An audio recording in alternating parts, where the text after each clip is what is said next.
We know for the track record in Broward, especially, and Palm Beach to a lesser extent, is atrocious. They've been allowed to continue in this powerful position. How it's happened, I don't know. It's beyond comprehension. You know, we learned that just last week that Snipes, quote, accidentally mixed in what were rejected provisional ballots with several hundred valid votes, which means the entire vote count is now irreversibly corrupted. And this past August, the judge ruled that Snipes systematically mishandled mail-in absentee ballots. And in 2017, a judge also ruled that she illegally destroyed ballots from a primary, following a primary race. That was the Debbie Wasserman Schultz case.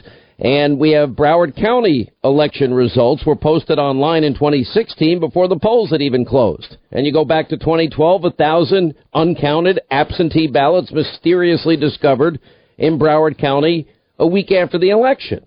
You can even go back to 2004, where Snipes simply just lost track of 6,000 absentee ballots. How do you lose track of this? You know, this now, how do you go from 57,000, a 57,000 vote lead, to where we are now, around 12,000 plus? Jeb Bush, who appointed Brenda Snipes, says it's time for her to be removed from office. Florida election supervisor, you know, has this history. Broward County ballots were found in a Fort Lauderdale rent-a-car.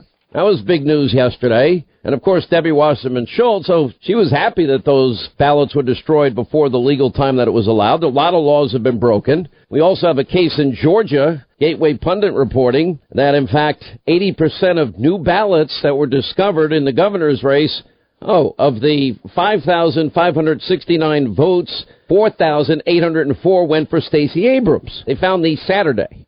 Joining us now to get into all of this and what the legal remedy is, what the crimes might be in this case, now that it's an ongoing criminal investigation, Gregg Jarrett, author of the #1 bestseller, The Russia Hoax, Fox News legal analyst. David Schoen is with us, civil liberties attorney, criminal defense attorney. Thank you both for being here.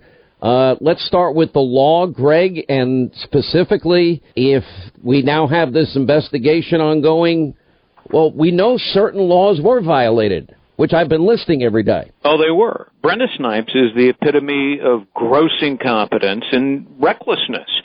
She managed to break just about every election law you can think of. She missed every statutory deadline. She was spanked by the judge for that. She mixed up valid ballots with invalid ones. She suddenly and magically discovered tens of thousands of ballots that inexplicably appeared out of nowhere. But here's the problem, Sean. Florida laws, you can break with impunity. These election laws are, for the most part, civil violations. They have no teeth. Now, there are several election fraud statutes. 3 different Florida departments say so far they haven't seen fraud, but their investigation has been cursory at best.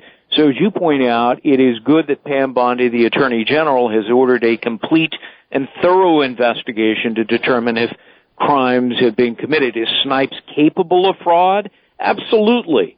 You know, several months ago, a judge determined she unlawfully destroyed ballots. That does not happen accidentally.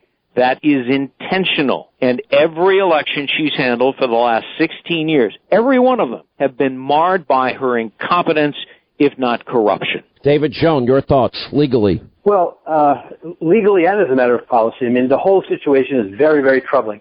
These deadlines for certification are set for a reason. There's an important public interest in finality. It's true, everybody in an ideal world wants to see every eligible voter's vote count. But there's a reason, again, that we set limits to this.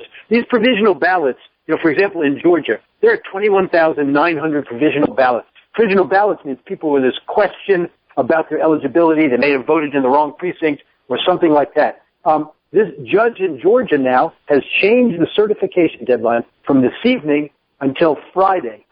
No one knows whether they're going to be able to count all of those provisional ballots, determine eligibility questions on all of them. But it's very, very suspicious that this is coming up at the last minute in the Florida race and the Georgia race. It was so hotly contested, and that all of the question now is on one side of the ledger. Well, the thing that we all have to look at here, there's 67 counties in Florida, Greg. 65 of the Florida counties all complied with the law, including every county in the panhandle of Florida that was absolutely ravaged by Hurricane Michael just 27 days prior. Broward, Palm Beach County, well, county officials continue to tally tens of thousands of votes. That was in violation of state law. And right. Remember, we've gone over all the different laws that are involved here. And, within 30 minutes after the polls close, the canvassing board in all of these counties are to report early voting, all tabulated voting by mail results to the Department of State. 30 minutes. Well, that number changed 6 times.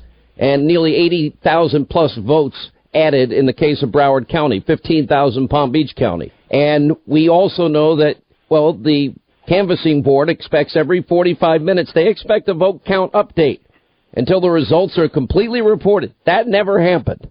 We would go a whole day and we'd get a dump of tens of thousands of votes at 3 a.m. for crying out loud. We are never going to get the truth of what this vote is. The question is it going to be allowed to stand? Well, the fact that 65 counties easily complied with the law, but Brenda Snipes in Broward County and Susan Butcher in Palm Beach County could not, suggests, in my judgment, more than incompetence, that something is amiss here that may be fraud. What should happen here is that the judge in Broward County, who determined that Snipes broke the law, should hold her in contempt of court.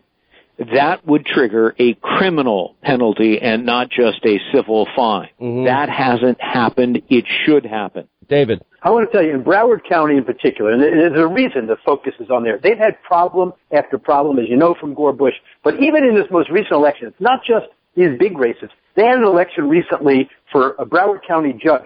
When everyone went to sleep, that judge lost. He's the incumbent, very controversial guy put in office by the union. By the next morning, they somehow found, in their words, 700 votes, and he won the election. You talk about the fox guarding the hen house. These are the local judges now who are going to be called on about certification questions and things like that. There's something rotten there. You see, this goes back so many years, and it boggles the mind to know that with this history, I mean, we are talking really about just malfeasance on a massive level here. And right. We'll find out about the law. Why this person is still in that position is unbelievable to me. Let me switch topics to both of you. And I know there's been a firestorm over the fact that Matthew Whitaker has been tapped to, at least temporarily, fill the void with Jeff Sessions retiring or being asked to retire by the president. And the media is going apoplectic. And Greg, I went to you first and I said, well, I'm listening to all these so-called fake news lawyers, and they're saying the president didn't have the right to do this, and you sent me the Federal Vacancies Act, 5 U.S.C. 3345. I'll let you explain it.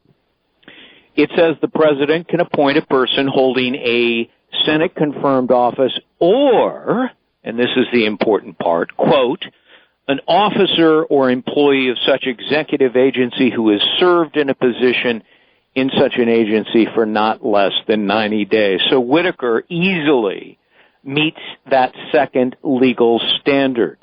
And so these legal commentators I've been listening to on television and some in print are absolutely 100% wrong. And I'll tell you why I know they're wrong. Supreme Court has issued a ruling on this subject in U.S. versus Eaton. And it rejected the claim that only a principal officer confirmed by the Senate can temporarily fill the shoes of the head of a department. It said just the opposite. And then, of course, after that ruling, the Vacancies Reform Act elaborated on it and laid out the two methods by which somebody can be selected. So listen, the language you sent is clear, it is unambiguous, and I'm thinking... Right. These guys are supposed to be lawyers, and yet they clearly don't know or care about what the actual law says. David, I would assume you probably agree with Greg on this. Yeah, that's Section 3345A3. That is clear. Look, they're drawing, there is a conventional wisdom about this. Had to have been a person previously confirmed by the Senate. They draw on a dissenting opinion Judge Scalia wrote in the case once. It was completely dicta in the case. But listen to this. There's a motion filed now by the Attorney General of Maryland demanding that Rod Rosenstein actually be put in the position, Whitaker be stripped of it. And he's relying on this succession statute for the Justice Department that's been overridden by an executive order and by this Vacancy Reforms Act, which a court has also ruled is the later enacted statute, and therefore that controls. But can you imagine, we've talked before about separation of powers concerns and all that. The Attorney General of Maryland wants to be able to dictate that Rod Rosenstein and nobody else Well, I mean, this is the hypocrisy. I mean, Rod Rosenstein has been conflicted from the get-go, recommending the firing of Comey, signing the fourth FISA warrant application. He would be a witness, and yet he is in charge of the whole Mueller investigation. None of the people that are out there complaining about so-called conflicts, because Matthew Whitaker apparently thought, and rightly so, in my opinion, strong opinion, that, in fact, Mueller has exceeded his statutorial mandate by going way too far. I mean, look what the news is today. All right, so we expect Jerome Corsi, controversial figure, granted. He also served his country, and he says he expects to be indicted over lying to investigators. And I want to ask you both about that when we get back on the other side of it, because why would anybody ever want to testify or talk to the FBI is if they can't get you on the underlying, quote, crime, but they're always going to get you on lying, i.e. Papadopoulos, i.e. General Flynn. If Corsi is right, him too. All right, as we continue now with Gregg Jarrett, David Schoen. All right, real quick answers. I have about 45 seconds for each of you on the idea that it looks like if Jerome Corsi's right, and they're going to go after him from Mueller's office for lying, not for any underlying crime, apparently. He believes it's just lying to either a grand jury, a special counsel, FBI, whatever it's going to end up being. Then it's the same thing with Flynn, although the FBI didn't think he lied. And the same thing with Papadopoulos. Why would anybody ever have to talk to anyone at that point? Why would they bother? And they should have all invoked the Fifth and refused to talk, because talking to Robert Mueller will result, it doesn't matter if you tell the truth, it will result in a perjury or false statement charge, because Mueller doesn't care about the truth. He cares about prosecuting people who are supporters of Donald Trump. I met Martha Stewart, and it was the same thing with her.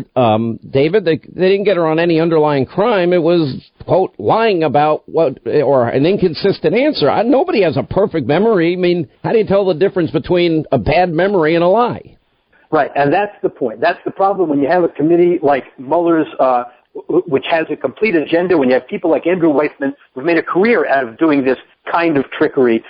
You'd be crazy to go in there. And remember, under the special counsel regulation, they determine whether someone's obstructing their investigation or lying to them. Mueller and Weissman are the arbiters of the truth. One last thing I want to say, the irony of this whole conversation about Whitaker, whether he had to have been confirmed, is that there's the same legitimate argument. There's a legitimate argument about Mueller, that his appointment exceeded the appointments clause, and triggered the appointments clause, and he should have had to have been confirmed by Senate because of the broad powers he's been given. All right, I got to thank you both. David Schoen, Gregg Jarrett, thank you.